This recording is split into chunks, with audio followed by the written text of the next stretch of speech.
출애굽기 23장 10절 보시죠. 너는 6해 동안은 너의 땅에 파종하여 그 소산을 거두고 7째 해에는 갈지 말고 묵혀두어서 내 백성의 가난한 자들이 먹게 하라.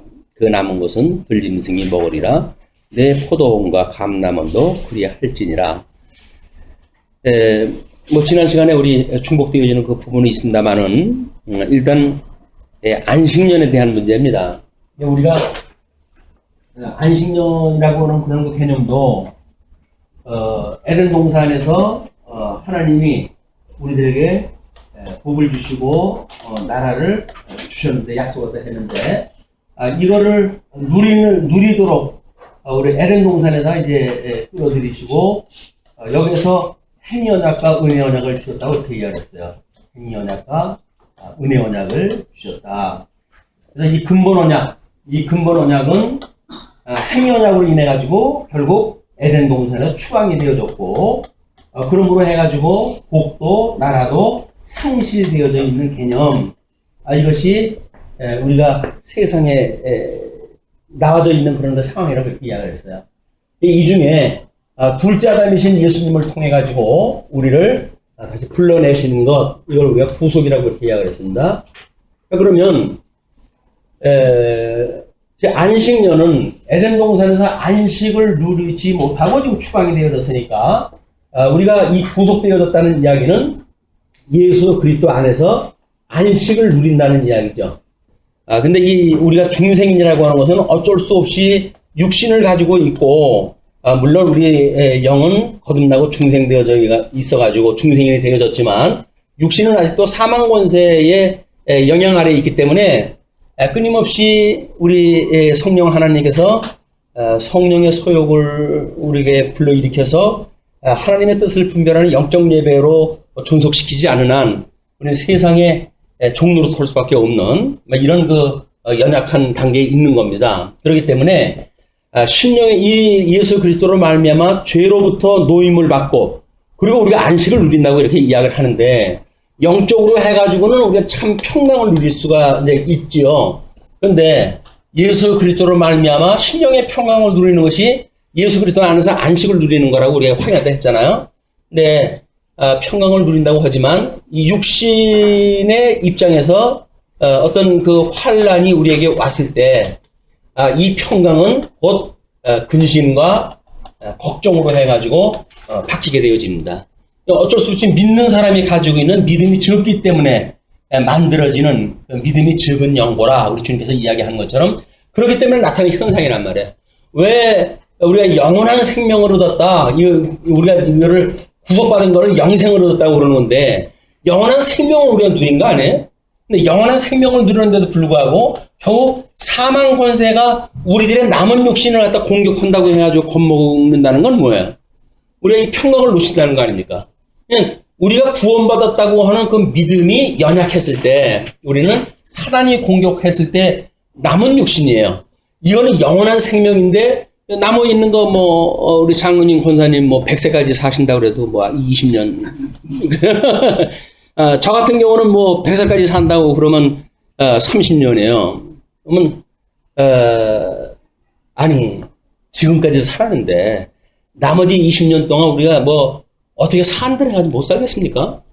지금까지 인도하셨던 분께서 인도하실 텐데, 근데 왜 이 근심 걱정이 놓이질 않을까요? 그 이야기는 믿음이 이렇게 거듭나고 중생했다, 예수 그리스도로 말미암아 사망 권세를 이기시고 우리 주님께서 우리를 영원한 생명을 주셨어 라고 하는 이 믿음이 연약하기 때문에 나타나는 현상이란 말이에요. 그러니까 이렇게 이 믿음이 연약해가지고 믿음이 강해져야 된다고 하는 개념은 아니지만, 하나님께 은혜로 주시는 이 믿음이 왜 연약하게 하시고 끊임없이 가나안 땅에 이스라엘 백성들이 그 7 족속을 남겨놔가지고 공격을 받듯이, 하나님께 구원받았던 영원한 생명으로 구원받은 우리들을 아직도 육신의 장막 아래 두심으로 해가지고 이 미혹자들의 공격 앞에 우리를 노출시켜 놓으시는가. 이것이 끊임없이 우리를 온전케 해가시는 하나님에 대한, 하나님의 섭리에 대한 학습이라고 이렇게 이야기를 했어요. 그렇죠? 이건 우리 하나님한테 주시는 은혜의 섭리예요.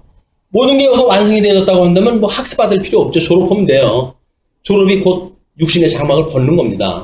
근데 아직도 우리가 육신의 장막을 벗지 않았다는 이야기는 이런 과정이 남아져 있다는 거거든요. 그러면 학습하는데 우리가 포커스가 맞춰져야지 여기서 됐느냐 안 됐느냐 잘했느냐 못했느냐 라고는 세상 사람들이 평가하시듯이 이렇게 평가하는 거는 그 지혜로운 평가가 아니다. 그냥 우리는 하나님께서 해가시는 일이에요, 이게. 그걸 얼마큼 믿어지는가에 대한 문제는 이건 태산을 옮기는 것보다도 더 어려운 일이에요. 근데 하나님께서 우리에게 지혜를 주시게 되면 이 태산을 옮기는 것보다 더한 믿음을 우리가 주신단 말이에요. 못할 일이 없어요. 왜? 하나님이 허겨신 것만큼 하니까 우리가 되는 거예요, 그게. 하는 대로 돼요. 우리 어떤 선배님은 참 허겨신 대로 왔고, 허겨신 대로 할 거라고 하다가, 좀 그렇게 해가지고, 제가 그렇게 할 수 있다고는 전 장담을 못 하겠습니다. 하나님, 저도 그런 자리에 너무 어쩔 수가 없는 거니까. 그냥 원리적으로 보게 되면 하나님이 다 해가시는 일이에요. 우리는 그걸 보고 배우는 거란 말이에요. 그래서, 우리 하나님의 이름이 거룩히 여김을 받으시고, 나라가 임하옵시고, 라고 하는 것이 하나님 천상에서 이루어지는 거 아니에요? 이게 천상에서 이루시는 건데, 이 천상에서 이루시는, 이제 이름이 거룩히 여기는 것, 이름이 거룩하게 한다고 하는 그 이야기가 결국은 하나님의 이름이 거룩하게 구별이 되어지는 사건 아니겠어요? 그러니까 우리가 기업의 영광을 배우고 익히기에는 하나님의 이름이 거룩함을 배우는 거예요. 왜? 우리 하나님 나라가, 이 하나님 나라의 통치자가 우리 하나님이시니까 이걸 기업의 영광을 배우고 익히는 교회라고 우리가 교회 이상으로 삼은 거예요. 교회 다른 거 하는 거 아니에요. 그냥 하나님의 기업의 영광을 배우고 익히면 되는 거예요. 주님의 몸된 교회를 주님께서 이렇게 세워가시는구나. 이걸 우리가 배워가면 되는 거지. 행정 원리적으로 이렇게 어쩌고저쩌고, 또 이것이 사회학상 이거 원리가 어쩌고저쩌고 다 부질없는 이야기예요. 하나님께서 해가시는 일이에요. 어떤 분이 메일을 보내줬는데, 현대 목사들이 지금, 회개를 갖다 해야 될 일이다, 해가지고, 신안에 있는 섬 쪽에, 섬이 1004개가 되어서 천사 섬이라고 그렇게 돼 있잖아요. 근데 어떤, 60사의 순교를 당하신 분인데, 여자, 시집을 가는데, 첫날 밤부터 소박을 받은 거야. 모르고 결혼에 가봤더니, 남편이 다른 여자가 있어서 다른 섬으로 도망을 가버렸어요. 그때서부터 그냥 시아버지 위로를 받으면서 그냥 거기서 살던 분인데, 거기서 그렇게 이제 고생을 하다가, 무채 나와가지고 이제 삭발질을 해가면서 살다가, 교회를, 전도를 받아 교회를 나가기 시작을 했는데, 그렇게, 아마, 총명스럽게 어떻게 했든지, 그래가지고 신학을 공부를 했다 하게 됐대요. 신학 공부도 그때는 한 6개월, 3개월을 했다 하게 되면, 그러고 나머지는 전도를 보낸대요. 그때는. 그래가지고 교회를 세우거나 이렇게 하는 일이기 때문에 지금처럼 말하는 신학교의 개념이 아니죠. 그래가지고, 자기 있던 고향으로 갔대요. 그래가지고 자기 소박한 남편 있는 섬으로 일부러 가가지고 거기서 교회를 세우기 시작을 하고 이제 전도를 하기 시작을 했는데, 엄청난 박해를 받았지 않겠어요? 그 갯벌이 밀물로, 이게 썰물로 해가지고 빠져나갔을 때 섬과 섬이 연결되어지는 갯벌을 건너가지고 이제 전도를 가다 다니고 할 정도로 엄청난 그런 하나님 앞에 아마 충성된 그런 삶을 살았던 것 같아요. 그래가지고 지금도 그 섬의 80%가 교인이랍니다. 그 정도로 되어진 거예요. 그리고 수십 명이 순교를 당할 정도, 예수 믿는다고 해가지고 순교를 당했고, 그런 선교자들의 피값에 의해 가지고 지금 이 섬 인구의 80% 정도가 교인으로. 그건 조그만 그 섬인데 대형교회예요. 몇천 명이 참석을 되니까. 근데 우리 어부들 보통 이렇게 감으로 오는 그 어부의 인상들이 아니에요. 그 섬에 보니까, 그 교회 보니까 다른 이 무채 그 교회도 하듯이 하얀 예쁜 옷도 입고, 앞에서 율동도 인도라다 하시고, 그리고, 이제 사모님인지 반주를 갖다 하시면서 이제 하고 그러던데, 그러니 뭐 그 동네에서 전부 장로님들이 나왔고 뭐 자자손손 그렇게 이제 되어지는 거 아니겠어요? 그런 교회가 되어지기까지 그런 가냘픈 한 여인을 하나님께 그런 그 지경에다 넣어가지고 그런 역사를 더 하셨다는 거예요. 이거 하나님이 해가시는 거 아니겠어요? 남편 하나 뭐 제대로 못 만날 그런 그 여인이었었는데 어떻게 그분이 수많은 사람들을 전도를 갖다 해가지고 예수를 믿는 섬으로 만들어 놨겠어요. 정말 하나님의 교회, 이 기업의 영광은 하나님이 하신 일이다. 하나님이 해가신다고 보았을 때 우리가 대단하다고 해서 하나님의 영광을 찬양하게 되어지지. 그 잘난 자기의 어떤 뭐 통솔력을 가지고 무슨 뭐 그걸 가지고 뭐가 됐다고 생각을 하게 되면 이건 하나님의 이름을 거룩하게 여기는 게 아닌 거예요. 우리 또 뭐 그 나라가 임하옵시고 우리 의의 영광, 이거 의의 영광이라고 했었는데 의의 영광, 기업의 영광. 의의 영광과 기업의 영광을 배우고 익히는 거 아니에요? 이 천상에서 이루어진 것을 이 땅에서 이루어지기를 우리가 구한단 말이에요. 그러니까 우리가 계시의 영광을 또 배우고 익히는 거예요. 그렇죠? 우리 교회 이상이 이 세 가지 아닙니까? 의의 영광, 기업의 영광, 계시의 영광. 이것이 주님의 몸된 교회를 끊임없이 살면서 우리가 이거 배우고 가는 거다. 그러니까 뭐 다른 사람 좀 못한다고 해가지고 구박할 일도 없고 또 뭐 다른 사람 잘한다고 해가지고 시기할 것도 없고 주 안에서 넉넉한 마음을 가지고 하나님의 은혜를 기리면서 살아가는 일이 예수님 피값으로 구원받은 성도들의 삶이지 뭐 세상에서 치열한 경쟁을 해가는데 교회에서조차도 그렇게 되면 어떻게 살겠어요.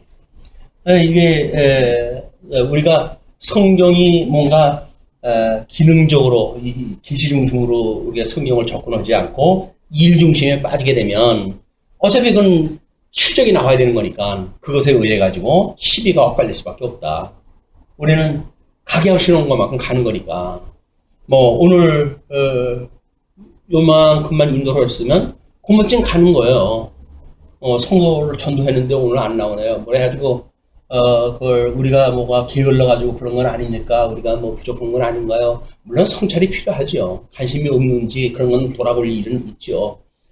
그럼에도 불구하고 그거를 어떻게 끌어다 놓는 것이 목적이라고 한다면 우리는 이 주님의 몸된 기업의 영광을 배우고 익히는 순전한 사람들이 아니다.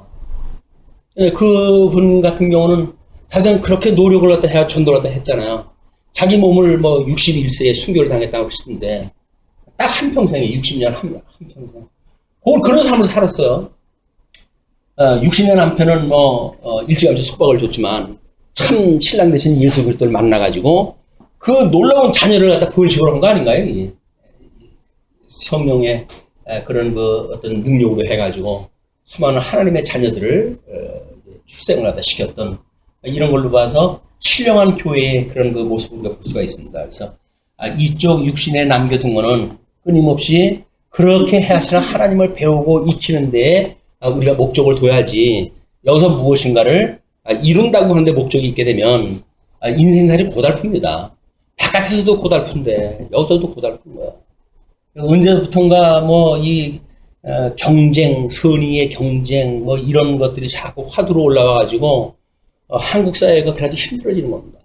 경쟁 사회가 만들어지면서 힘들어지는 거예요. 더불어 살던 그런 뭐 삶이 다 깨져버렸잖아요. 왜 그 쌍문동에서 일어나는 일련의 작가의 뭐 영국의 사람들이 매료가 될까요? 응답하라 1988 그래가지고 쌍문동 골목에서 일어나는 일들이에요. 뭐 내 집 네 집 할 거 없이 그저 자녀 내 자식처럼 그렇게 생각을 하고 그런 것이 이 세상에서도 옛날에 우리 그렇게 살았다니까요. 한 동네 사람이라고 한다면 다 그렇게 살았어요. 근데 경쟁 사회가 돼서부터 이제 뭐 아파트 들어서고 해가지고 안문 뒷문 다 꼬라닫고 이제 살다가 보니까 그래가지고 결국은 전부 독방에 격리되어져 있는 독방수들이 되어져가지고 세상을 살아가다 보니까 한심한 인생을 살아갈 수밖에 없는 거예요. 거기서 뭐가 조금 좀 뭐 상대적으로 성공을 했다 그러면은 뭐 기고만장하다 하고 자기보다 좀 못하는 사람은 업신여기기 갖다 뭐 발못해 때만도 못해 여기고 이런 그 일들이 만들어지는 거예요. 이것이 그대로 하나님의 몸된 교회의 문화로 이게 들어온 겁니다. 세상 사람들이 넉넉할 적에는 그런 것이 없었고 교회는 더더군다나 그랬죠. 그런데 세상이 그러다 보니까 세상 문화가 교회에 들어오니까 교회도 똑같은 거야. 전부 경쟁 사회인 거야. 또 뭐 남자들끼리 또 경쟁하기 얼마나 좋아합니까? 그러니까 뭐 너가 잘났어? 뭐 이렇게 해가지고 이제 뭐 해가지고 뭐 연보도 뭐 서로 경쟁적으로 하잖아. 우리는 그렇게 안 해서 걱정인가? 경쟁적으로 하는 거예요. 붕사 와가지고 뭐 어디 응찰하는 것도 아니고 그래가지고 1억 나왔어. 1억 이상 없어? 2억이야 불러가지고 이거는 참 주님의 몸된 교회에서 그렇게 살아가면 안 되는 거죠. 이것이 우리가 웃으면서 이야기를 하지만 그 일을 당한지도 모르고 당하는 사람들은 또 오죽하겠어요. 그거는 또 뭐 자기 멋에 사는 건데 그렇게 해가지고 다른 사람이 어깨 두들겨 하면서 아이고 우리 장로님밖에 없어요. 뭐 이렇게 되면 진짜인 줄 알고 그래가지고 이제 그렇게 쏘고 살아가는 쏘기고 쏘는 그런 그 일들이 있게 되어진다. 우리 지난 시간에 이야기를 했지만 허풍을 만들면 안 돼요. 풍문 만들고 그러면 안 되는 겁니다. 풍문에 그런 그 쏘가지고 산다는 거는 마치 바람에 날리는 겨와 같은 삶이다. 우리 지금 하나님의 선한 뜻이 무엇인 걸 우리한테 알려주시는 이이기 때문에 여기서 그 안식을 누리는 문제, 안식을 누려야 된다고 한다면 이제 우리 그리스도 안에서 들어가야 되는 일이고 예수님과 세례를 받아야 들어갈 수 있는 일 아니겠어요? 이스라엘 백성들도 그 안식에 거하기를 2000년을 통해서 계시를 갖다 했는데도 이걸 못 알아보잖아요. 그래가지고 그 육적 나라를 갖다가 뭐 회복을 갖다 한다고 해가지고 뭐 칼을 품고 사는 사람들도 있고 열심당원 같은 사람들은 뭐 발에다가 늘 칼을 갖다 꽂고 살았어요. 자기 나라를 비박하는 뭐 사람들을 언젠가 골목에서 아무 사람도 보는 사람 없으면 찔러 죽이는 그런 그 일을 하면서 이렇게 살았던 사람들인데 그런 뜨거운 열심을 살아도 안 되고 뭐 율법을 지킨다고 해가지고 뭐 그렇게 대단한 일을 갖다 해도 안 되잖아요. 하나님께서 해가시는 때가 되어지니까 예수님이 오셔가지고 그렇게 뭐 고기나 잡고 인생을 살던 사람들한테 하나님께서 그 놀라운 일을 해가게 하시는 거예요. 초대교회에 그 하나님이 그렇게 섭리하다 하셨고 사도 바울이 고린도 교회에 대해서 그러잖아요. 너희들이 보아서 알지만 하나님 앞에 부름을 입은 사람들이 작은 사람이 누가 있냐. 다 너나 할 것 없이 우리 부족한 사람들을 불러가지고 일하다 해가시지 않느냐. 그 이야기는 너희들 잘나가지고 지금 이거 하는 게 아니라는 거예요. 끊임없이 부족한 우리를 불러가지고 하나님이 일하다 시키는 건데 그러면 감사한 줄 알고 충성할 짓을 갖다 해야지. 거기서 뭘 기고만장해가지고 다른 사람을 무슨 누구한테 세리를 받을 때는 뭐 해가지고 시기하고 질투하고 분쟁을 일삼느냐. 그런 그 이야기 아닙니까? 이 교회는 분쟁이라고 하는 것이 만들어지는 것이 아니기 때문에 왜 이 분쟁이 만들어지는가? 파당을 왜 짓는가? 뭐 자기가 무슨 일을 하려고 그러니까 그러는 거예요. 하려고 하는 사람, 반대하는 사람. 그럼 누가 뭐 힘이 센가? 뭐 파당을 지어야 돼요. 네 표 만들까? 내 표 만들까? 이상하지요. 꼭 49대 51이에요. 예. 갈라지면 또 꼭 절반이 잘라져요. 이게 이 육신의 어떤 그런 그 소욕에 따라 살아가는 인생들에게 피치 못할 그런 일이다. 그런데 이 하나님께로부터 지금 6일 동안 이 일을 갖다 하는데 지금 7일 때 이 안식을 지키려는 거 아닙니까? 그럼 7일 때 안식을 지킨다는 이 개념은 뭐예요? 이거는 이 7일 날 우리가 안식을 지킨다는 이야기는 6일 동안 살아온 것이 하나님의 은혜로 살아왔다고 하는 신앙 고백인 거예요. 하나님이 우리를 엿새 동안 살게 하셨으니 이날 쉬라고 했으니까 쉬어도 하나님께서 우리를 살게 하시는 거죠. 그걸 신앙 고백이고 이걸 믿음으로 행하는 일이란 말이에요. 이거를 마치 그렇게 하면 6일날 잘 먹을 걸 준다는 이야기가 아니라 6일 동안 내 은혜로 네가 살아간 거를 믿지? 그러면 7일날 네가 그 믿음의 증거를 보여. 그것이 뭐냐면 손 놓고 하루를 살아. 그 이야기예요. 그렇게 되면 이 6일 동안 나를 살게 하셨던 분께서 내가 손을 놓아도 살 수 있다는 이야기는 하나님께 먹여주신다는 거 아니에요. 내가 벌어가지고 먹은 게 아니라 하나님께서 먹여줬다고 하는 걸 신앙 고백하는 시간이라니까요. 이게 7일날 안식을 지키는 일이 하나님께서 6일 동안 먹여 살려주셨습니다라고 하는 신앙 고백이 우리의 신앙 고백이라고요. 우리는 뒤집어가지고 주일날 열심히 일을 했다 하면 6일날 먹을 걸 2배나 줄 거야. 이렇게 이제 이게 되어지니까 이걸 기능적으로 접근하는 방식이란 말이야. 계시적으로 우리가 보게 되면 7일날 안식일 지키는 그 일은 6일 동안 하나님의 은혜로 살았습니다라고는 신앙 고백이다. 이런 그 일이 지금 여세 동안 너의 파종을 하고 소산을 거두고 7째 해에는 갈지 말고 묵혀두어서 내 백성의 가난한 자들이 먹게 하라. 그 남은 것은 들짐승이 먹으리라. 내 포도원과 감람원도 그리할지니라. 이 연단이에요. 이거는 연단이. 이 연단위로 해가지고도 마찬가지죠. 6년 동안 우리가 잘 먹고 잘 살았다. 그 이야기는 누가 그렇게 살게 하셨다는 거예요? 만사가 죽게로부터 나왔다는 겁니다.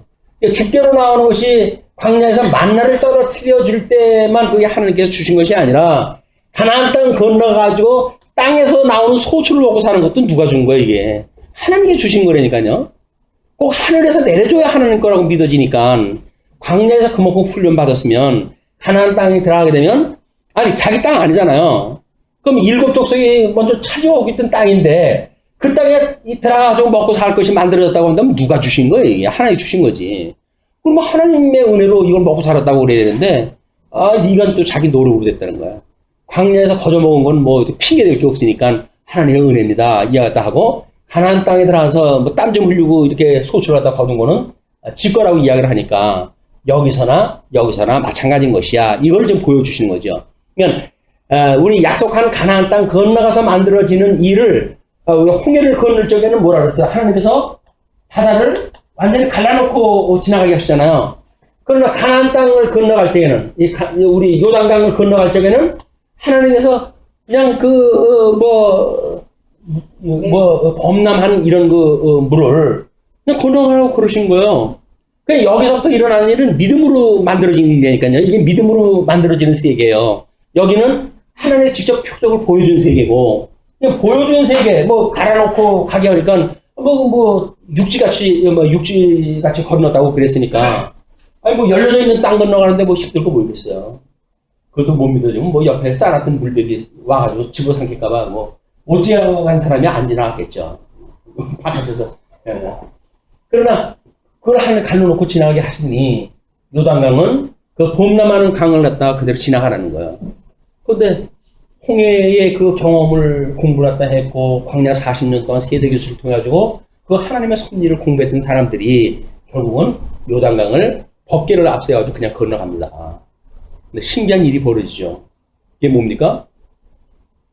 요단강이 갈라지는 거예요. 갈라놓고 지나간 거에 되나 그냥 믿음으로 지나갔더니 요단강이 갈라지는 거예요. 이것이 체험이란 말이에요, 이게. 그래서 믿음이 이제 경고하게 되어지는 거니까, 이게 내가 이제 너희들 약속한 가나안 땅에 들어가게 되면 너희들은 이렇게 살아라. 그러니까 여기서 내가 홍해를 갈라줬듯이 너희들 요단강 갈라지는 건 믿음으로 갈라지는 거야. 그러니까 여기서 먹고 사는 것도 6년 동안 너희들 먹고 사는 것, 이거 다 하나님께 주셨다고 하는 걸 늘 기억을 갖다 해야 돼. 그런 그 이야기란 말이에요. 지금까지 살아온 것이 하나님의 은혜라고 한다면 나머지 생 마찬가지 아니겠어요? 하나님의 은혜로 해가신 거 아니겠어요? 여기서 요령표 받았자 여지껏 공부한 게 있는데 무슨 요령을 피겠어요? 피울 것도 없어요, 요령을. 하나님께 해온 거 뻔히 하는데 거기서 내가 술 쓴다고 무슨 다른 세계가 만들어진다고요? 또 설사 다른 세계가 만들어진다고 치십시다. 그럼 그 세계가 어떤 세계인데요? 신세계? 그 신천지가 이름 바꿨다면요? 새천지로. 네. 이게 부질없는 거예요. 부질없는 거. 네, 여기서 하나님의 은혜로 우리가 살아간다고 하는 걸 끊임없이 기리고, 그래서 은혜의 감동을 하며 살아가는 일, 범사에 감사할 수밖에 없잖아요. 이게 내가 주제가 아닌데 하나님 그렇게 살아갔으니까 여기서 살아가는 걸로 감사할 것이 아니라 이걸로 믿고 믿음으로 우리가 살아갈 수 있다고 하는 그거를 감사하면 이건 영원한 생명인 것처럼 우리는 영원한 구원에 대한 찬송을 갖다 할 수가 있는 거예요. 영원한 구원. 그 영원한 구원은 이 시간 세계에서 주어지는 시간과 공간과 형상을 초월하겠죠.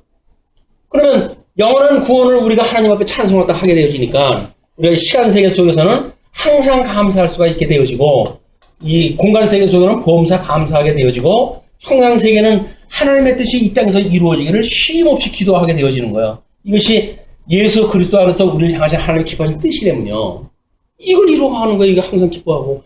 영원한 구원을 받았는데 시간 세계에서 잠시 우리가 뭐 이렇게 환난 당하는 것 때문에 우리가 궁급하고 뭐 그럴 필요가 없는 거 아니에요. 왜? 영원한 구원을 갖다 받았다고 하는 걸 교육시키기 위해서 잠시 환난을 주었고 이 환난조차도 내가 음부의 권세가 무너뜨리지 못하는 교회를 세울 거야 라고 약속을 갖다 했던 지어져가는 성전인데 우리가 이 사단의 공격 앞에 그렇게 평강을 놓치고 그리고 살아간다고 하는 거는 우리 배웠던 거하고 전혀 다른 거니까 말씀을 상고하고 말씀을 일용할 양식으로 먹게 되어질 때 우리는 심령의 평강을 살아가게 된다. 있으나 없으나 애들 말 맞거나 도친 개친이에요. 뭐 장설하거나 뭐 요절하거나 도친 개친이에요. 우리 하나님이 이 섭리를 깨닫고 살아간다는 것이 아니 공자 같은 사람은 아침에 돌을 닦고 저녁 때 깨달아도 여한이 없다는데 우리는 뭐 연구해가지고 깨달은 것도 아니잖아요. 그냥 하나님 공짜로 주신 거 아니에요. 이 도를 깨달았는데 이 예수 그리스도 일체의 비결을 갖다 우리가 배울 수 있는 도를 깨달았는데 그럼 저녁 때 가지고 뭐 문제되는 거 없잖아요. 영원한 생명을 얻었는데 뭐가 문제예요? 뭐가 문제? 근데 뭐가 걱정인 거예요? 먹고 살 게 없어가지고 네, 건강 때문에 걱정인가요? 그러니까 이게 영원한 구원받았다고 하는 우리들의 믿음의 문제지 환경의 문제가 아니다. 우리는 꼭 여기서 뭐 네가 그랬기 때문에 어쩌기 때문에 해가지고 이유를 찾는데 그거는 이유를 찾는 사람의 문제지 그 이유는 하나님께서 이거 깨달으라고 주신 거다. 다른 이유 없어요. 다른 이유를 갖다 찾으려고 하니까 마땅한 이유가 안 보이잖아요. 그러니까 파헤쳐야 돼. 파헤쳐 보게 되면 이건 너 때문에 그런 거야. 해가지고 시비거리를 만들고 그래가지고 우정 미워하고 이렇게 만들어가는 거예요. 예, 미워하는 상대가 있어야 살 맛이 나지 여기서. 그렇잖아요? 공격의 대상이 없으면 살 의미가 없는 거예요 여기서. 예, 공격 대상을 만드는 거예요. 근데 부부지간도 마찬가지지만 우리는 사랑을 받기 위해 사랑하는 게 아닙니다. 사랑을 주기 위해 사랑하는 거예요. 왜? 예수님한테 받은 사랑이 너무나 컸어. 너무 크고 놀랍 때문요. 찬송하실 적에는 주의 은혜 너무나 놀랍고 크다면요. 근데 큰 거 어떻게 감당하시려고 그냥 가지고 계셔요. 나눠주셔야지. 이게 믿음으로 열매로 나오는 일이다. 이 안식이라고 하는 문제는 우리가 믿음의 고백으로 이렇게 생각하는 것이 그런데 너는 여섯 동안에 내 일을 하고 일곱째 날에는 쉬라. 내 소와 나귀가 쉴 것이며 내 여종의 자식과 나그네가 숨을 돌리라. 나는 쉬어도 종은 또 쉬기가 아깝죠. 돈이 이게 일당이 얼만데. 그래서 유대 이스라엘에 가 있는 사람이 어떤 그 글을 봤더니 초청을 왔다 했어요. 그 사람이 초청을 왔다 했는데 안식일 날 초청이 됐는가 봐. 안식일 전에 이제 초청이 돼가지고 안식일을 거치게 되었더니 종부리드라는 거예요. 우리는 스위치를 안식일 날은 못 킨다. 네가 좀 켜라. 그래서 그 사람 안식일 내내 심부름하다 왔다는 거예요. 지는 안식일 지키면 되고 손님은 안식일 안 지켜도 되나? 이 인간들의 심리라니까요. 그래가지고 다시는 가나 보라 뭐 이러고 왔다 그러는데 자기는 손에다 피 안 묻히고 그리고 다른 사람 죽이는 일을 갖다 만들어가는 거예요. 뭐 모사를 갖다 뿌려가지고 그래서 함정에 파가지고 스스로 이제 죽게 만들고 자기는 안 죽였어요. 뭐 깨끗해요. 뭐 본디오 빌라도도 자기는 손 닦고 내가 죽인 거 아니야. 니네들이 죽이라고 한 거야. 그러나 예수님 돌아가시고 2000년 내내 본디오 빌라도에게 고난을 받으사 십자가에 못 박혀 죽으시고 얘는 길이길이 남는 거예요. 그 자손 대대 이것이 그 저주가 거기 임하게 되어지는 거 아닙니까? 모르죠. 하나님께서 반전의 역사로 해가지고 예수 믿는 가정으로 만들어줬으면 천만 다행이고 아니게 되면 자기는 주기도 끝날 때까지 그 사람들은 본디오 빌라도의 고난을 받아서 십자가에 못 박혀 죽음을 나가시고 우리 고백을 다 할 거예요. 그게 권세거든요. 그 권세를 마지막 날 무적행 속에다 다 집어넣는 그 권세를 보여주시는 일이니까 이런 안식의 문제도 그렇게 해석이 되어집니다. 그래서 나귀, 심지어 짐승까지도 그렇게 해라. 내가 네게 이른 모든 일을 삼가 지키고 다른 신들의 이름을 부르지 말며, 다른 신 부르지 말라고 하는 건 몇 번째 일인가요? 그러니까 다른 신이라고 했을 적에는 첫째 번 계명이에요, 그죠? 나 외에 다른 신을 두지 마라 이렇게 이야기했습니다. 그런데 다른 신을 예를 들어서 부른다고 하는 것이 형상을 만들어 놓고 부른다고 한다면 제2계명을 또 어기는 거예요. 그런데 그걸로만 끝납니까? 하나님에 대한 걸 위증하는 거 아니겠어요? 그러니까 그거는 하나님의 이름을 만으로 여기는 거죠. 그러니까 삼일째 하나님에 대한 걸 거부하는 거니까 하나님의 저주 아래 살아가는 인생들이다. 예, 지금 저러지 말라고 하는 그런 그 이야기도 마찬가지입니다. 예, 내가 이렇게 지키는 일, 그런 그 일들이 다른 신들의 이름을 부르지 말고 내 입에서 들리게도 하지 마라. 너는 매년 3번 내게 절기를 지킬지니라. 3번 절기, 아까 이야기를 했죠. 6월절, 77절, 수장절, 3가지 절기입니다. 하나님의 그런 이 출애굽의 사건으로부터 나중에 심판의 역사까지 그 일관된 그런 그 원리를 1년 내내 절기 때마다 하나님의 성전에 가가지고 그걸 왜 가는지도 모르고 갈 수는 없잖아요. 어떤 사람 뭐 똥바가지 지고 시장 가는 사람도 있다 그러니까 또 그런 정신없는 사람도 있는지 모르겠지만 이렇게 우리가 성전에 올라가서 하나님 앞에 보일 때 세차를 볼 때마다 하나님의 이 섭리가 다 기억이 다 할 거예요. 1년마다 그걸 기억한다는 건 잊어버리지 말라고 하는 하나님의 강력한 은혜의 그 섭리 아닌가요? 잊지 않으니까, 하나님의 은혜를 잊지 않으니까 얼마나 그게 행복한 일이겠어요. 근데 조금 가다가 가불이 바뀌어요. 그래가지고 이걸 행하는 사람이 주체가 되어져가지고 율법주의가 되어지게 되면 자기가 주체가 되어져가지고 1년에 3번씩이나 내가 이 절기를 지킨다. 뭐 이렇게 이제 돼버리는 거야. 제대로 알게 됐을 때는 하나님의 은혜로 해가지고 3번씩이나 그래도 하나님의 은혜를 깨닫도록 절 이렇게 섭리하다 하셨군요. 이렇게 되지만 그것이 교조적으로 돌아서 버리게 되면 내가 1년에 3차례씩이나 하나님 앞에 보이고 그러는데 나한테 이럴 수가 있어요. 이제 그리고 덤벼들 거예요. 이것이 같은 행위를 했다 하는데도 이게 달라진다. 예, 뿐만 아니라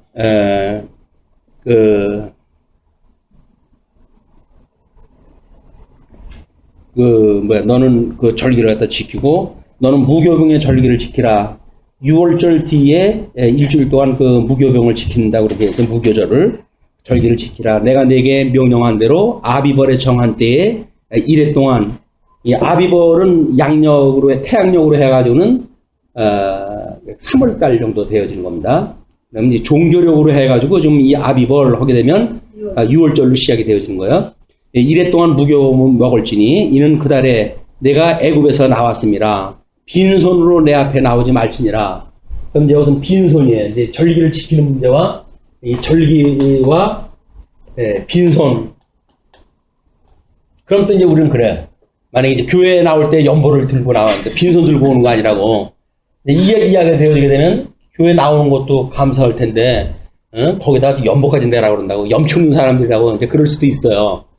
근데 이스라엘 사람들이 절기를 지킬 때 빈손 들고 나오지 않은 건 뭐예요? 절기의 의미를 갖다 깨닫는 거 아니겠어요? 발랑발랑 가지고 모르겠다는 거야.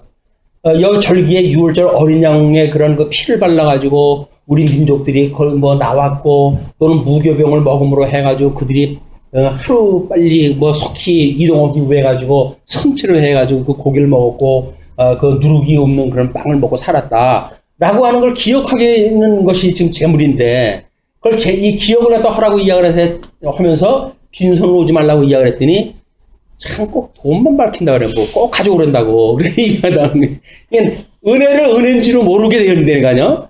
하나님의 섭리를 제대로 깨닫지 못하게 되면 전부 자기 공로로 세우게 돼요. 이게 전부 공로로 나오는 공로로.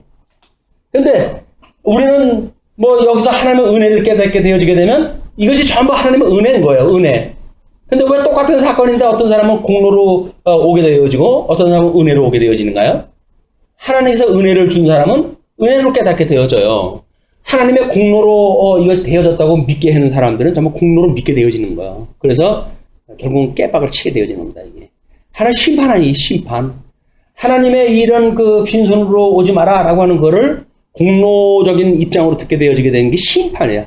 하나님의 말씀을 듣고 이렇게 해석되어지는 것이 기이하고 놀랍죠. 하나님의 심판이에요. 근데 이 사람은 바보처럼 빈손으로 오지 말라는데 은혜로 느껴져. 그게 기이하고 또 놀라운 거예요. 이것도 기이하고 이것도 놀랍고 전부 그래요. 근데 이거는 은혜의 사람들이 느끼는 그런 그 감정이고 이거는 버림을 받는 사람들의 이게 감정인 거예요. 우리는 뭐 교회 일을 갖다 하고 뭐 이렇게 했을 때 내가 어떻게 했는데 이런 소리 하는 사람은 전부 깨박치는 거예요. 가진 뭐 노력을 다 하고 열심히 다 하고 하던 분이 어느 날 내가 어떻게 했는데 그럴 수가 있느냐 행동 이렇게 하게 되면 그동안에 뭘로 했다는 거예요? 이걸로 해왔는데 신앙 고백을 하는 거예요. 지금 신앙 고백을 내가 이렇게 해왔는데 네가 그럴 수 있어? 그런 그 이야기 아니겠어요? 근데 그동안 뭐라고 이야기를 했어요? 하나님의 은혜라고 이야기를 했잖아요. 근데 하나님의 은혜로 했다는 이야기는 자기의 어떤 그런 대적이 없을 적에는 그렇게 해석이 되어졌죠. 미혹의 영이 대적을 했다 하니까 뭐라 그래요? 바로 자기 본색이 드러나잖아요. 내 공로로 한 거야. 왜 나를 갖다 무시해? 그 이야기거든요. 근데 그거는 신앙 고백으로 이미 하나님 앞에 심판이 되어진 거예요. 우리 하나님께서 그냥 그렇게 해도 은혜로 이게 깨달으시면 얼마나 좋겠어. 구박을 했다 한데도 은혜로 믿어지고 그냥 뭐 우리들한테 뒤에다가 칼을 꼽는데도 은혜로 느껴지고 하나님께서 은혜로 주시는 은사입니다.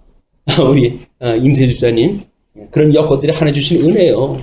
은혜야. 그래서 감사합니다 하고 할 일이지 그걸 어떤지 어떻게 인간적인 방법을 통해 가지고 해결을 갖다 한다든지 아무런 의미가 없어요. 그 일을 해결한다고 하는 건 의미가 없어요. 그 일을 통해서 하나님의 은혜로라 이걸 깨닫는 일이 이게 우리가 부여한 그런 그 선물입니다. 부여한 선물이다. 그리고 이제 맥추절을 지키라. 이어서 6월절을 지켰으면 이제 맥추절을 지켜라. 그 얘기죠. 어떤 썼던 것 같은데 애굽에서 나왔을 때 이제 6월절을 지킨다고 이렇게 이야기를 했어요. 6월절을 지키고 끝내 못 찾네. 6월절을 지키고 그리고 가나안 땅 건너갈 때 요단강 건너가가지고 77절 맥추절을 지키는 거예요. 맥추절. 그러니까 내가 거기에 맥추절을 지키라. 이는 내가 수고하여 밭에 뿌린 것에 첫 열매를 거둠이니라. 수장절을 지키라. 그리고 수장절은 나중에 이제 이 온전한 우리 구속을 이뤘을 때 회복됐을 때 나팔절, 그다음에 대속제일, 그다음에 우리 여기서 말하는 수장절. 수장절을 해야 되지. 그냥 추수할 때니까 알곡은 모아서 곡간에다 집어넣고 쭉정이는 전부 버릴 거 아니겠어요. 이거 심판의 역사인 거예요. 그래서 마치 거기서 별 볼 일 없기 때문에 이렇게 예루살렘으로 귀환되어지는 것이 아니라 그 사람들은 하나님의 은혜로 귀환이 되어진 거예요. 70년 자리 잡아가지고 거기서 먹고 살만하다고 그래도 귀환을 거부한다고 하는 사람들은 자기가 거부한 것 같지만 하나님께서 버려둔 거예요. 어디다가? 바벨론 포로 그 신세에다가 버려둔 거예요. 그걸 유기라고 그러다. 유기. 버려두다, 내어버려두다 그 이야기예요. 그냥 포로 되어진 상태에다가 내어버려 두니까 포로 생활로 몰라요. 거기서 배불르게 살아갈 수는 있겠죠. 그러나 결국은 그 주권을 상실하고 적국의 종으로 살아가고 있는 시대가 되어진 거다. 자, 그리고 그 수장절을 지키라고 하죠. 그리고 이것은 내가 수고하여 이룬 것을 연말에 밭에서부터 거두어 저장함이니라. 내 모든 남자는 매년 3번씩 주 여호와께 고일지라. 그래서 6월절, 맥추절, 수장절. 이거 우리 모세 때로부터 시작되어져 가지고 이제 시작되어진 이제 구약 성경 400년 전에 끝났다고 하더라도 그럼 약 1100년간의 이게 역사 아닙니까? 이 1100년간의 역사를 반복으로 교육시키는 안전한 교육 방법이 매년 이것을 행하라. 그냥 매년 절기를 행하라. 예, 또 18절서부터는 이제 너는 내 제물의 피를 유교병과 함께 드리지 말며 내 절기 제물의 기름을 아침까지 남겨두지 말지니라. 이런 것들은 다 하나님의 말씀을 순종하게 하시기 위한 그런 안전장치입니다. 허나 안 하나 보는 거야 하나님께서. 하거나 안 하거나 하나님께서 아무런 영향이 없어요. 그럼에도 불구하고 하나님의 내가 선한 뜻은 이 피채는 먹지 마라. 그리고 기름은 같이 두면 안 돼. 라고 하는 것이 하나님께서 주시는 표적이에요, 다. 그걸 어기게 되어지게 되면 그 사람은 하나님을 존경하지 않는 자고, 그런 사소한 것도 기억을 갖다 하고 하는 일은 하나님을 경외하는 자들의 모습이다. 또 내 토지에서 처음 거둔 열매에 가장 좋은 것을 가져다가 너희 하나님 여호와의 전에 드릴지니라. 너는 염소 새끼를 그 어미의 젖으로 삼지 말지니라. 예, 가장 좋은 곳으로 이제 갖다 드리라고 그러니까, 주관적인 거 아닌가요? 가장 좋은 곳이? 그리고 얼치기를 갖다 가장 좋은 거라고 우기니까, 그러고 이제 갖다 드리는 거야. 근데 하나님은 그 속을 알잖아요. 이걸 받지 않으신다. 또 염소 새끼를 그 어미의 젖으로 삼지 말지니라. 지금도 유대인들은 주방 기구가 두 가지라고 그랬어요. 육류로 갖다 요리하는 그런 그 팥 따로 있고, 그다음에 유류 취급하는 데 따로 있고. 왜? 섞일까봐 혹시 이 계명을 어길까봐. 그만큼 철저하게 지키는 사람들이에요, 유대인들이. 근데 철저하게 지키는 것이 다 이쪽으로 해가지고 내가 허락을 했으니까 이걸 열심히 해야지 이렇게 이야기를 하는 거야. 그러나 이 은혜로 받는 사람들은 염소 새끼를 그 어미의 젖으로 삼다고 이야기하는 것이 생육하고 번성하라고 했던 거 하나님의 언약인데, 그 언약을 이루어가는 그런 섭리 속에서 얼마나 하나님의 자비로 택한 백성들을 섭리하신다고 하는 것을 깨닫게 하시는 일 아니에요. 얼마나 몰인정하게 되면 그 어미의 젖을 갖다 짠 그 우유에다가 그 어미를 갖다 고기를 갖다 삶겠어요. 이거는 우리가 어떤 그런 그 짐승을 취급하고 할 적에도 정말 사랑의 감정을 가지고 보는가 그렇지 않은가가 드러나는 일들입니다. 시험에 들시지 않으려고 한다면 반려견 같은 거는 조심하도록 하셔야 돼요.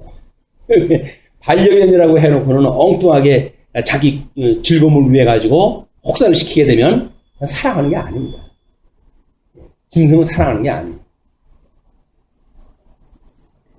예. 그리고 이제 20절서부터 23절까지 여호와의 사자에게 순종할 것을 이야기를 하죠. 내가 사자를 내 앞서 보내어 길에서 너를 보호하여 너를 내가 예비한 곳에 이르게 하리니 너희는 삼가 그의 목소리를 청종하고 그를 노엽게 하지 말라. 그가 너희의 허물을 용서하지 아니할 것은 내 이름이 그에게 있음이라. 사자라고 하는 것은 물론 그때 만나는 천사일 수도 있고요. 또는 선지자일 수도 있고요. 또는 뭐 우리 예수님 오시기에 앞서가지고 는 세례 요한일 수도 있고요. 그리고 이쪽에서 우리 어떤 하나님의 말씀으로 해가지고 임재되어지는 말씀일 수도 있는 겁니다. 그러니까 역사적으로 또는 실체적으로 이런 해석이 얼마든지 확장되어지는 개념이기 때문에 앞서 버린다는 거예요. 앞서. 우리가 무슨 일을 갖다 할 적에 내가 계획을 세워서 뭘 하는지를 알지만 하나님께서는 앞서 모든 것들 다 준비를 다 하시는 거예요. 그걸 우리가 예정이라고 하는 하나님의 섭리를 통해서 확인할 수가 있는 겁니다. 그래가지고 우리가 뭘 하다 보면 뭐 무릎을 치고 그러잖아요. 기가 막혔다. 뭐 신의 한 수다. 뭐 이렇게 이야기를 해요. 신의 한 수는 무슨 신의 한 수. 하나님이 다 길 닦아놓은 건데, 근데 그걸 모르게 되면 자기가 신의 한 수를 뒀다는 거야, 이제. 그래서 그 일을 갖다 했다는 거야. 아니에요. 그런 일이 될 때마다 참 기여다. 하나님께서 어떻게 이렇게 이 일을 예배하셨을꼬. 그래서 하나님이 하시는 미리 앞서 다 하게 하신 일을 고백을 해야 되는데 그 하나님을 하는 것이 아니라 내가 뭘 해서 그랬다는 거야. 내가 뭘 어떻게 해서 그랬다라고 하는 것이 인본주의적인 발상이다. 하나님께서 언약대로 이루시는 거는 구약 역사도 마찬가지고 신약 역사도 마찬가지고 다 하나님 미리 보내가지고 하셔요. 왜? 언약대로 이루신 여호와를 보여주시는 거니까. 우리 성도들의 실체적인 삶 속에서 일어나는 일도 이것이 다 미리 이루어지는 걸로 보여요. 말씀에 이렇게 되어졌더니 주님께서 이렇게 해가시는군요. 라고 하는 것도 이미 사자를 보내주신 거예요. 그 말씀을 믿게 하신 거예요. 그리고 일이 열매가 맺어진 거예요. 그렇기 때문에 우리가 자랑할 건 아무것도 없다. 하나님이 다 미리 주셔가지고 다 이루어 가신 일이다. 그러니까 우리가 이제 기도가 필요하죠. 그리고 너희는 삼가 그의 목소리를 청종하고 말씀을 들었을 때 그냥 듣는 게 아닙니다. 정말 우리들한테 울림이 있는 이런 말씀으로 와가지고 그러니까 하나님께서 들려주시는 음성으로 들을 수 있는 이런 지혜가 필요하죠. 그리고 그가 너희의 허물을 용서하지 아니할 것은 내 이름이 그에게 있습니다. 이걸 말씀으로 임재했을 때는 어떠다고요? 이게 책망함이에요. 책망. 말씀으로 들으면 우리가 책망을 받아야 되는데 하나님이 다 해가신다고? 그럼 난 아무것도 문제가 없네. 이렇게 해버리게 되면 객관적인 성경 진리는 되어지는데 주관적인 나의 믿음하고는 동떨어져 있는 거예요. 하나님이 해가신다고 원리는 맞다니까요. 문제는 주관적으로 내 믿음이 거기에 화합되어지는가의 문제는 그것이 나에게 주시는 말씀으로 와야 되니까 참 난 말할 수 없는 죄인이었어요. 나는 아무것도 할 수 없는 사람이었어요. 근데도 어떻게 하나님께서 이 좋은 자를 인도하셨습니까? 어떻게 이 길로 인도하셔서 해가셨나요? 라고 해서 끊임없이 하나님을 찬양할 일이지 우리들의 그런 그 입장을 자랑할 일이 없다. 자, 그렇게 하고 이제 23절 내 사자가 내 앞에 앞서가서 너를 아모리 사람과 헷 사람과 브리스 사람과 가나안 사람과 히 사람과 여부스 사람에게로 인도하고 나는 그들을 끊으리니 너는 그들의 신을 경배하지 말며 섬기지 말며 그들의 행위를 본받지 말며 그것들을 다 깨뜨리며 그들의 주상을 부수고 내 하나님 여호와를 섬기라. 그리하면 여호와가 너희의 양식과 물에 복을 내리고 너희 중에서 병을 제하리니 내 나라에 낙태하는 자가 없고 임신하지 못하는 자가 없을 것이라. 내가 너의 날수를 채우리라. 가나안 땅 들어가서 이루어지는 만사가 하나님의 언약대로 되어지는 거잖아요. 심지어 여기서 궁극되어지는 역사 마찬가지로 하나님께서 그렇게 보내신 거예요. 그래서 선지자를 갖다 미리 보내가지고 내가 이 10조각 그 옷을 나눠줘가지고 취하라고 그러잖아요. 10조각을 취한 선지자한테 뭐라 그래요? 이제 내가 너한테 여로보암한테 10지파들한테 띄워줄 거야. 그래가지고 10지파 이 사람 띄워가지고 간 거예요. 하나님이 그렇게 다 예언도 했고 주었고 그래서 간 거라니까요. 여로보암이 특별히 계획을 처음부터 세웠던 것도 없어요. 그럼에도 불구하고 하나님 분국을 다 하게 하셨고 그리고 이들의 이런 그 불순종으로 인해 가지고 결국은 유수가 되어졌는데 이것도 마찬가지 아니에요? 여기서 이미 내가 이제 약속한 가나안 땅에 들어가게 되면 너희들 속히 나를 버릴 것이다. 그때 내가 너희를 열방으로 흩을 것이야. 라고 이미 약속이 되어진 거예요. 약속되어진 대로 유수가 되어졌고 그러나 내가 너희에게 이제 선지자를 보낼 터인데 내 마음을 다하고 뜻을 다하고 돌아오게 되면 나는 너희의 하나님이 되고 이제 너희는 나의 백성이 될 것이야. 이 회복에 대한 걸 약속을 했어요. 그런데 지금 되어진 상황은 여기까지 되어진 거 아니에요? 선지자들이 봤을 때는 망한 데까지만 보여진 거란 말이에요. 그러니까 이렇게 하셨지만 나머지 약속이 나머져 있으니까 돌아가자. 아버지께로 가자. 라고 이야기를 했던 거예요. 근데 저놈이 지금 여기서 살만한데 무슨 소리냐. 저 때려 죽여라. 해가지고 선지자들을 전부 죽인 겁니다. 선지자들은 하나님의 일을 갖다 하다가 순교당했어요. 억울하겠죠? 더 살 건데 일찍 죽어가지고 억울할까요? 아닌 거예요. 복이에요, 복. 이 세상의 자유를, 참 자유를 누리게 했으니까 얼마나 큰 복입니까? 주여 이제 나를 놓아주시는도다. 그 자유, 참 기대가 갈 것 같지 않습니까? 거기서 누리는 자유가 어떨까? 여기서 우리가 신령한 영적으로 누리는 자유도 기쁘고 즐거운데 육신의 장막을 벗어버리고 온전한 자유 누릴 때의 그 기쁨은 어떨까? 라고 하는 것들이 우리들한테 그렇게 어떤 이쪽 세상 거고 바꾸지 못할 일이 아닌 것 같다. 그렇게 됐을 때 우리는 순교라고 하는 것이 얼마나 큰 복이에요. 나를 사랑하심으로 주님께서 나를 이제 자유롭게 하십니다. 라고 찬송을 할 일이지 내가 주님한테 어떻게 했는데 나를 갖다 잡아가요? 이 나이에 내가 거기 가야 됩니까? 나를 잡으러 오거든 그 사자에게 아직도 살 날이 멀다고 알거라 이렇게 가지고 이야기를 해야겠습니까? 여기에 그거라니까요. 아닌 거예요. 순교라고 하는 건 복입니다. 복. 저게 쓴맛을 못 봐가지고 그러지 이렇게 생각하실 일도 있어요. 물론 그래요. 제가 경험을 갖다 안 해봤기 때문에 그러나 그때 어떤 그 고백을 하고 갈는지는 모르겠지만 성경적인 원리는 그런 거로 더 있어요. 성경적인 원리가 내가 믿어지든 믿어지지 않든 성경 원리가 그러니까 어쩔 수가 없잖아요. 성경 원리. 자, 그러면서 그 27절 내가 내 위엄을 내 앞서 보내어 내가 이를 곳에 모든 백성을 물리치고 내 모든 원수들이 내게 등을 돌려 도망가게 할 것이며 내가 왕벌을 내 앞에 보내리니 그 벌이 히위 족속과 가나안 족속과 헷 족속을 내 앞에서 쫓아내리라. 하나님께서 우리 대적들도 다 이미 하나님 쫓아내신다는 거예요. 약속한 가나안 땅에.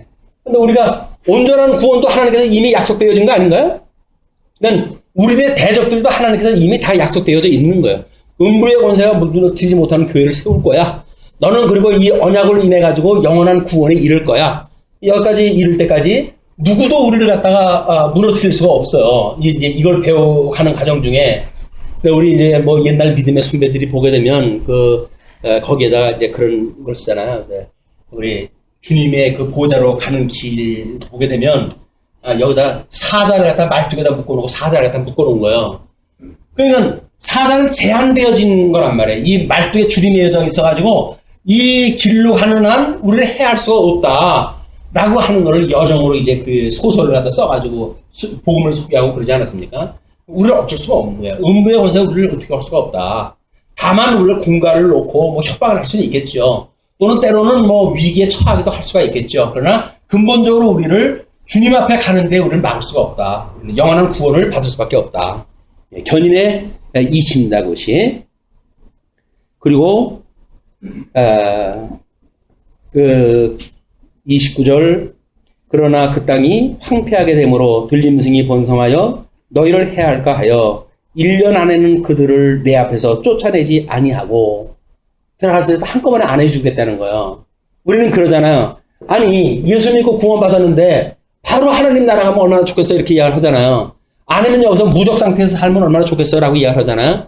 하나님께서는 1년 내에 그렇게 되면 이미 다른 이 대적들이 문제가 아니라 짐승이라든지 이런 걸로 살 수가 없다.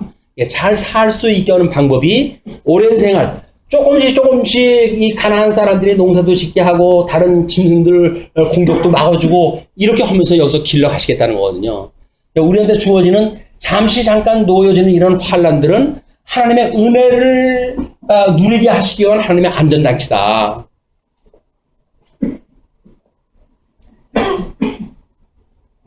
그러면서 31절 내가 내 경계를 홍해에서부터 블레셋 바다까지 광야에서부터 강까지 정하고 그 땅의 주민을 내 손에 넘기리니 내가 그들을 내 앞에서 쫓아낼지라.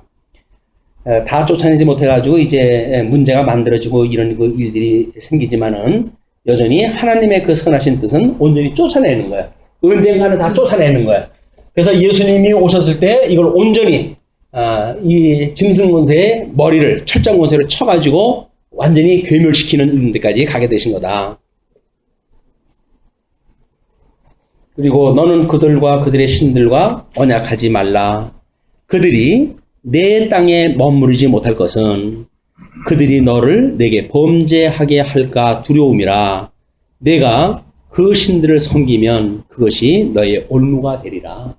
그래서 예수 그리스도 한 분만으로 우리가 지족을 배우는 일체의 비결, 이건 천만금을 주고 살 수가 없는 비밀이에요. 그렇지 않겠어요? 일체의 비결을 알 수 있는 이 복음을 우리가 깨닫는 일은 세상에 어떠한 그런 가치하고도 바꿀 수 없는 가치다. 우리는 이분 한 분만으로 족한 거 아니에요? 우리의 이 신랑 되신 예수 그리스도 이분 한 분만으로 우리는 우리 하나님을 아버지라고 부르며 살아갈 수가 있고 성령의 능력으로 해가지고 이 주님의 몸된 교회에 아름다운 성도의 삶을 살 수가 있기 때문에 우리들은 이분 한 분만이 우리한테 필요한 거지. 나 외에 다른 신을 두지 말라. 또 우상을 섬기지 마라. 라고 하는 그 이야기도 우리 주님 한 분만으로 만족하기 때문에 그러는 거예요. 뭐가 이분 밖에 뭐가 필요합니까? 이쪽에서 뭐가 필요한가요? 적그리스도가 필요한가요? 아닌 거예요. 우리는 이분 한 분만으로 족한 거예요. 그래서 일체의 비결, 부한 데 있거나 또는 뭐 빈곤한 데 있거나 귀한 데 있거나 천한 데 있거나 그냥 이분 한 분만으로 족한 거예요. 이분이 답이에요, 우리한테. 우리 모든 그 질문에 대하여 나는 예수 그리스도의 증인입니다. 이 이야기에 모든 답이 다 있는 거예요. 이분의 증인으로 내가 삽니다. 그러기 위해서 사는 거기 때문에 여기서 뭐 기능적으로 뭘 요구한다고 하더라도 나는 이분을 믿는 것밖에 몰라요. 라고 이야기하는 어리숙한 인생이야말로 가장 안전한 길로 우리 주님께서 인도하신 길이다. 영악을 떨고 여기서 그런 거 하잖아요. 영악을 떨고 술을 쓰고 그럼 뭐래요 그게. 얼마나 다 뒤집어지고 그동안 쌓아왔던 거 다 쪽박을 깨고 아무런 의미가 없어요. 그냥 하나님의 가게하시는 만큼 가는 것, 그것이 우리 하나님의 그 섭리를 배우고 익히는 우리 말씀운동 서원교회 이상입니다. 계시의 영광을 배우고 익히고 의의 영광을 배우고 익히고 기업의 영광을 배우고 익히는 이런 그 교회로서의 우리 왜 그런 그 이상을 우리가 두고 교회 생활을 하는가. 너무 기능적인 거, 일 중심인 거에 빠져가지고 상처 줄 필요도 없고 뭘 하신다고 옆에 사람한테 상처 주시겠어요.